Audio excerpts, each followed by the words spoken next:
I'm planning on going to one of the biggest Middle-earth strategy battle game tournaments in Australia for the 2024 calendar. And I haven't decided what army I'm going to take with me. So in this video, I'm going to write 3 army lists and go through my process of how to decide what to take to a big tournament. The tournament that I'm going to be playing in is the Queensland Grand Tournament. And for those of you who aren't aware, I live in Melbourne, Victoria. Queensland is a long way away. It's about a 2,000 kilometer flight, so it's a big journey to get up there. If I'm going to be going that far for a tournament, I want to make sure I have a good time. Now this tournament is 750 points, which is the upper end of the normal tournament size. Regular Middle-earth games range from 300 points to 1,000 points. Most of the games that I've been playing recently are around the 500 to 650 point mark, so 750 is just a little bit bigger than that, but it's a pretty standard size for a tournament. This tournament is being hosted by Sean from the Last Alliance of Noobs and Men and Mountain Goat Gaming.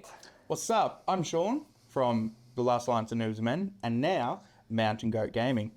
Check it out. And there are 50 spots, and this event has been sold out for quite a while now. So unfortunately for those of you who are watching this video, it might be tough to get a ticket, but if you're looking for another tournament to come to, you should head down to Battle Hardened. That's the tournament that I'm running here in Melbourne on the 23rd and 24th of November. It's got a cap of 100 tickets and we're over 50% sold out. So if you're interested in coming, you should book a ticket. So, traveling a long way for a tournament. And at this tournament, I'm going to be playing with just one army for the whole event. Well, that's just how tournaments work, so that makes sense. I'm going to be spending a lot of time with this army, and if it's not fun, then it's going to be hard for me to have a good time. So I'm going to write 3 army lists. And there's a few things that I'm going to be thinking of when I write these army lists. The first one is, how powerful is it? I'm going to a tournament to play a game, and ultimately the goal is to win, and winning is fun.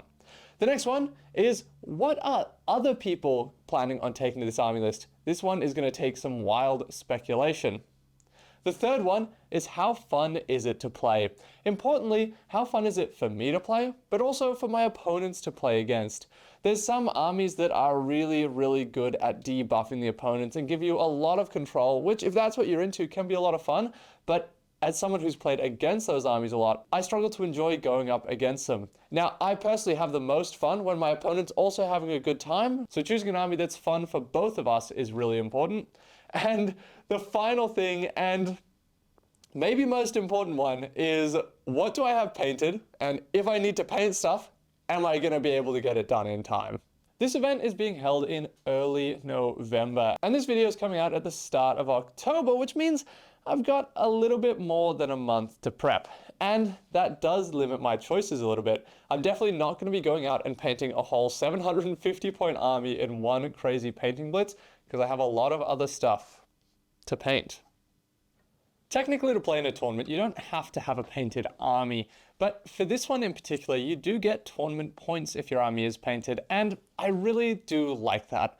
It's so much more fun to play with painted miniatures, and I use these tournaments as motivation to get my armies completed. I also want my army to be fully WYSIWYG. That's an acronym that you may have heard before, but it means what you see is what you get, and it's just ensuring that all of your models have the exact war gear represented on them. To me, this is just a part of having a complete painted army. Now, keeping all those things in mind, I also need to decide, what do I want to get out of this event? Am I traveling there to try to come first place and try to win? Or am I just there to hang out and have a good time with some mates? Well, it changes for me with every single tournament that I go to. But for this one, there's a new edition of the game just around the corner. All of the profiles are going to get rewritten and all of the army lists are going to get remade. So to me, it kind of feels like it's a little bit of the swan song, the last big event that I'm probably going to be playing in for this edition. Now, to me, that makes me think I'm going to have a more casual approach to this tournament. I'm not super interested in trying to make the most optimized army list because all the army lists are about to change, so I just want to take something that I'm going to have a good time with.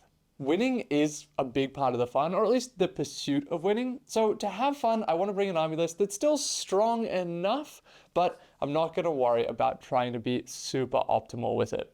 Let's have a look at the 3 750 point army lists that I've written, and I'll break them down, talk about them, and hopefully come to a decision.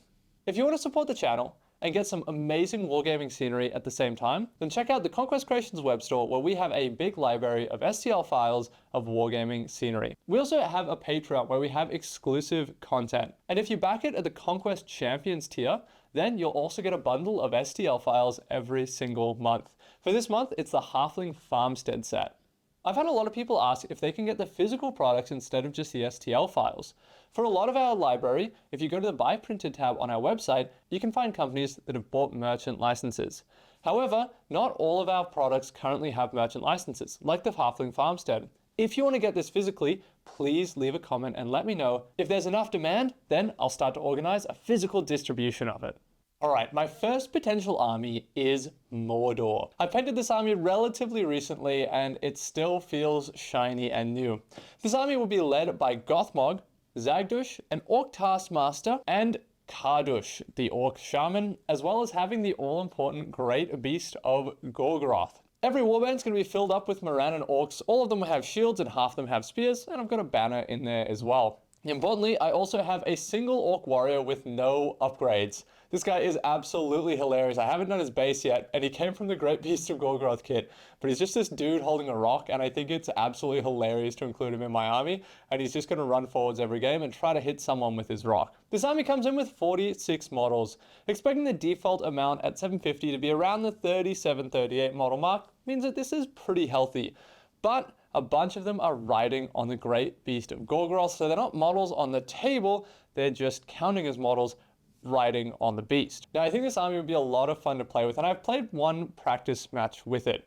It really is all about the Great Beast. It's so cool seeing the giant war cow stomp into the lines. Basically, it has a mechanic where when it moves, every enemy model that it touches takes 2 strength 6 hits. If I kill them, I get to keep going and stomping through more and more guys, and it's got a bunch of archers up the top who can shoot from all directions to try to get more kills. It's got a lot of resources because Gothmog has the Master of Battle special rule, and I've got an Orc Taskmaster, meaning that I can get heroic moves for free. Importantly, that's going to synergize with my Great Beast Commander, meaning that I should be able to stomp through even more enemies than I usually would have because I'll be able to call more heroic moves. This is a classic army with just a ton of orcs, and I think that's really, really cool. Usually the weakness of Mordor is they have low courage, and that's why I've taken Kardush the Firecaller. He can call Fury, and importantly, if a Ringwraith saps his will, he can kill one of my orcs to get his will back to call Fury again. And he can also throw fireballs, which is really cool. And in terms of hobbying, this army isn't fully done. I've got an Orc Shaman who would need some converting to turn into Kardush, and my Great Beast isn't fully complete yet. It's missing its commander and one extra archer that needs to go in there. For the commander, I'm planning on using the original Orc Taskmaster model to have this big fat orc sitting on there commanding him. This is definitely an achievable amount of hobby to do between now and the tournament. So I do like this list. Let's look at the next one, and that is a Far-Harad list. Far-Harad is a pretty rare army to own, and I'm really happy to have this full metal army. At 750 points, it's basically 3 identical warbands. It's 3 Mahud Kings, all riding camels, all with war spears, and all with shields. These guys hit like a truck. They're strength 5. If they charge, they get +1 to wound. They're 3 attacks, and when they charge, they instantly do a strength 4 hit. So this thing can put out a lot of damage. In each warband, I have Mahud Raiders. I have 10 in total, and 1 of them with the banner. And then each warband has a half troll, which are really, really cool. They're basically like Uruk-hai captains without might or will or fate. These guys also hit really, really hard. You're probably going to see a theme here. And then I've got a bunch of warriors. I think it's 18 warriors in total. And all of them, as well as all the raiders, have blowpipes. So I've got a lot of 12-inch range shooting, an insane amount of hitting power, because those camels have the same special rule as a king, that every time they charge, they do a strength 4 hit. So this army is the kind of army that can basically go in and either win or lose in 1 turn. It hits like a truck, but it dies super, super quick. Now, everything in this army is courage 2, except for the kings. But if the kings are in combat, then all models within 6 inches of them automatically pass their courage checks. So it's pretty good against those terror armies. I mean, it sounds like a lot of fun, but what are the weaknesses? Well, the biggest one is that there's only 6 points of might in this whole army. That's really not very many. I'm expecting I would play against several Boromirs, or there'll be at least several Boromirs at the tournament, and he alone will have just as much might as my whole entire army, which means I'm not going to have a heap of control over the game. Also, this army really relies on those kings doing damage, and they can get shut down by magic really easily. I had a chat with Alex, who recently went up to Queensland, and he said that there was a lot of magic, which is going to be a big problem for me.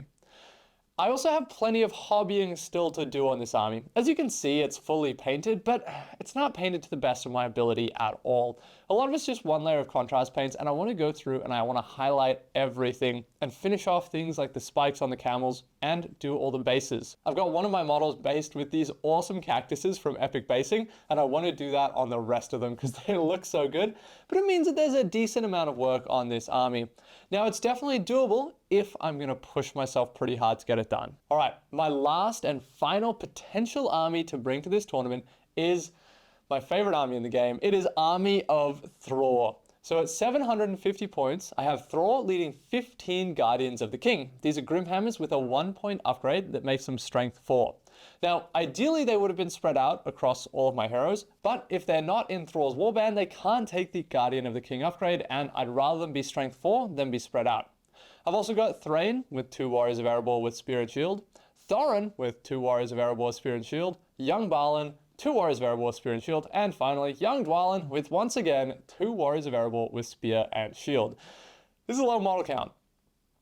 This one's only 28 models, so very low. But it's also a ton of fun to play. Basically, Thror is almost unkillable. He's got Defense 9 with 3 wounds and the Arkenstone, which means every time he takes a Fate, on a 4-up, he keeps his Fate, so he can potentially shrug off unlimited wounds. He also counts as a 6-inch banner, meaning that all of my guys generally are in banner support, and I've got a lot of other heroes in this list.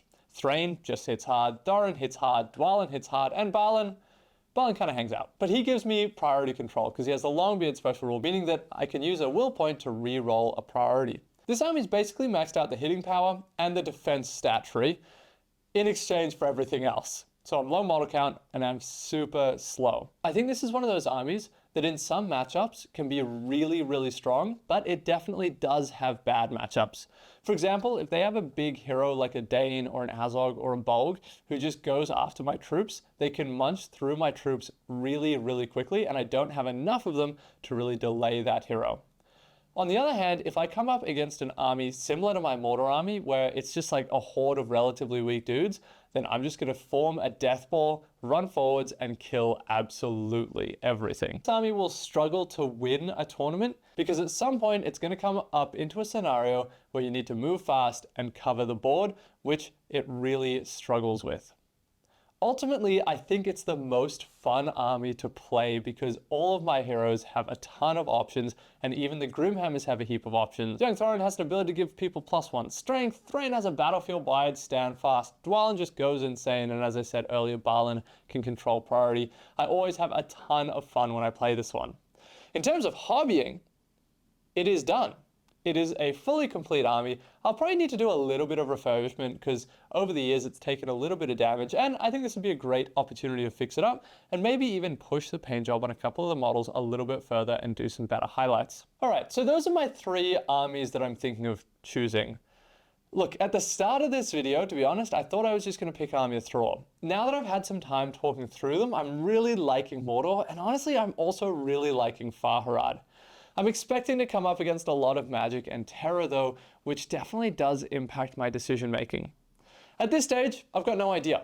So, leave a comment. What do you think I should take to this tournament? Is it one of these 3 armies? If it is one of these 3 armies, would you tweak the lists in any way? Or should I do something completely different?